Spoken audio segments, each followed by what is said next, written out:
하나님의 은혜가 여러분들 가운데 함께 하시기를 주님의 이름으로 축원합니다. 요즘 우리 사회의 부정적인 면 가운데 한 가지가 갑질이라는 말입니다. 갑질. 오늘 아파트에서 그 아버지 뻘 되는 그 경비원을 20대 주민이 협박하고 폭행하고 그래서 자살한 사건이 있었습니다. 참 안타까운 일이지요.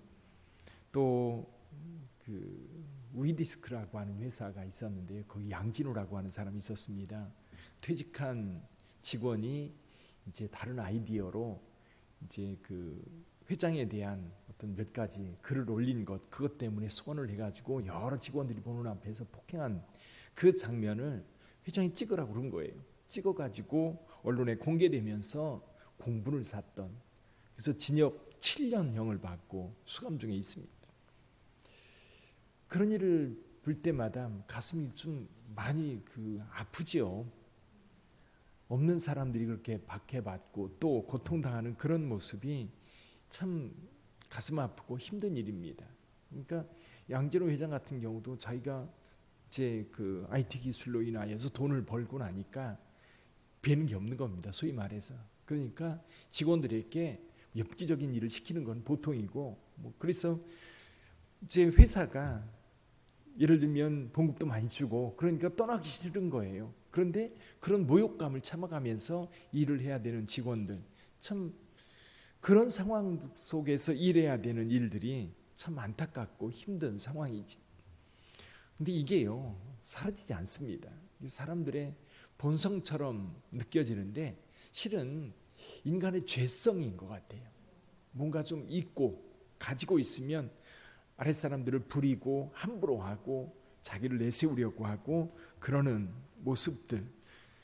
예전에 그 대한항공의 그 딸 조연아라고 하는 사람이 항공기를 되돌렸다가 이게 이제 미국 사회에서도 큰 화제거리가 되었다고 합니다. 근데 우리가 쓰는 갑질이라는 말, 영어에서 아무리 갑질이라고 하는 단어를 찾으려고 해도 적당한 단어가 없는 거예요. 그래서 한글로 갑질이라고 그거를 영어화해 가지고 그 기사를 내보냈다는 그런 얘기가 있습니다. 갑질. 근데 성경에서는 반대입니다. 그러니까 약한 사람들, 연약한 사람들, 부족한 사람들, 없는 사람들, 세상은 그런 사람들을 무시하고 멸시하고 이용하려고 하지만 성경은 반대로 오히려 그들의 기쁨, 그들을 위해서 갇힌 자들, 뭔가 좀 믿는 자들이 헌신해야 된다고 말씀하고 있어요. 오늘 그 얘기를 하고 있는 겁니다. 1절 한번 같이 읽어볼까요? 1절 같이 한번 읽어봅니다. 믿음이 강한 우리는 마땅히 믿음이 약한 자의 약점을 담당하고 자기를 기쁘게 하지 아니할 것이라. 아멘. 이게 기독교예요. 예수님의 십자가가 그랬고요. 또 기독교인들은 은혜 받은 자들이잖아요. 하나님께로부터 은혜를 받았습니다. 우리는 죄인이었고 아무것도 없는 자들. 룻기를 보면 그런 은혜, 헤세드라고 그러지요.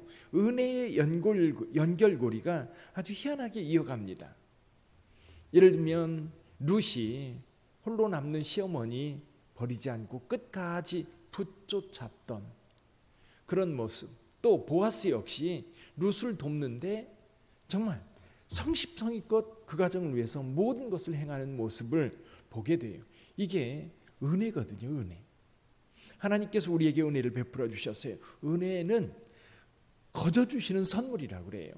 그러니까 거저 주는 선물, 뭔가 대가를 바라는 게 아니라 연약한 자들을 돕기 위해서 전적으로 자기를 희생하는 것. 예수께서 우리를 위해서 십자가의 길을 걸어갔던 바로 그겁니다. 그 은혜를 입었기 때문에 기독교인들은 예수께서 사셨던 삶을 본받아가는 거예요. 예수님은 자기를 희생해서 우리를 섬겨주셨어요.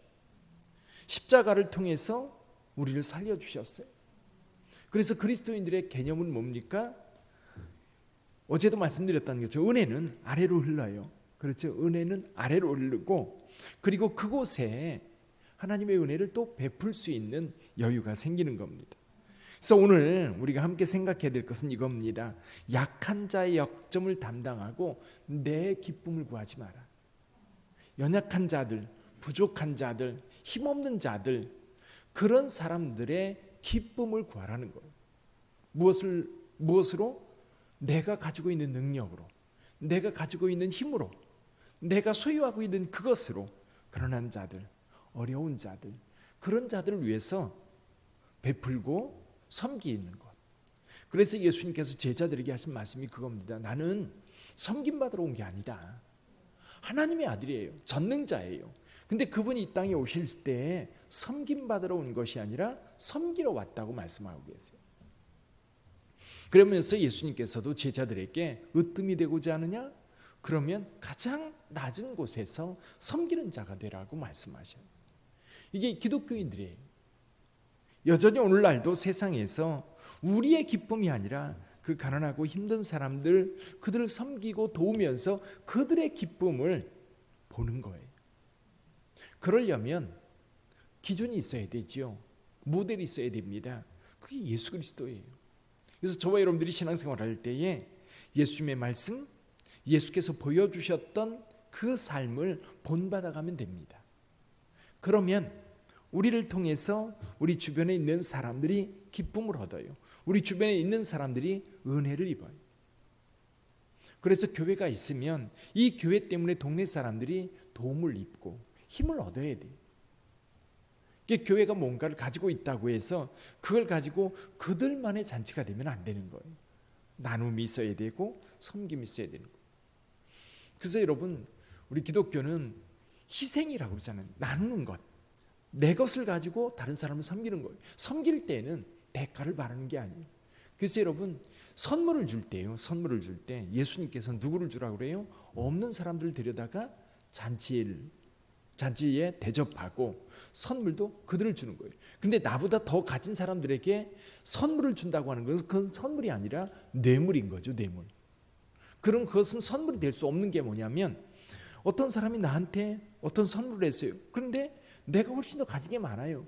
그러면 그 선물에 대해서 내가 더 큰 것으로 갚아주면 그 사람이 준 선물은 더 이상 선물이 될 수 없다는 거예요. 그러니까 내가 가난한 자들에게 어떤 도움을 줬을 때 그 가난한 자들은 나를 위해서 할 수 있는 게 없어요. 근데 할 수 있는 게 있지요. 하나님께 기도하는 겁니다. 이게 더 큰 선물이라는 거지. 그러니까 우리가 가난한 자들을 위해서 도울 때에 내 것을 희생해 시간과 돈과 능력 또 에너지, 달란트 이런 것들을 통해서 섬기기 때문에 내게는 마이너스인 것처럼 보이는 거예요. 내가 가지고 있는 것들이 있습니다. 이것이 삶의 플러스가 돼야 되는데 가난한 자들, 연약한 자들 이걸 나누어 주니까 이게 없어져야 되잖아요.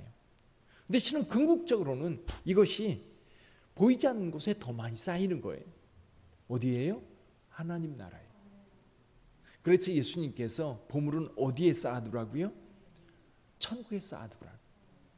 이 땅에 쌓아두면 이 땅에서는 조민하고 도둑이 훔쳐가고 그러기 때문에 이것이 별로 의미가 없어진다는 거예요. 그래서 이 땅에 살면서 우리는 끊임없이 어디에? 천국에 우리의 보물을 쌓아두는 거예요. 가난한 자들 돕는 것, 또 어려운 사람들 돕는 것, 그들이 내가 베풀었을 때 우리에게 해줄 수 있는 것이 없기 때문에 그들은 어디에? 하늘나라에 기도하는 거예요. 그래서 하늘나라에 우리를 향한 상급들이 쌓이게 된다는 거예요.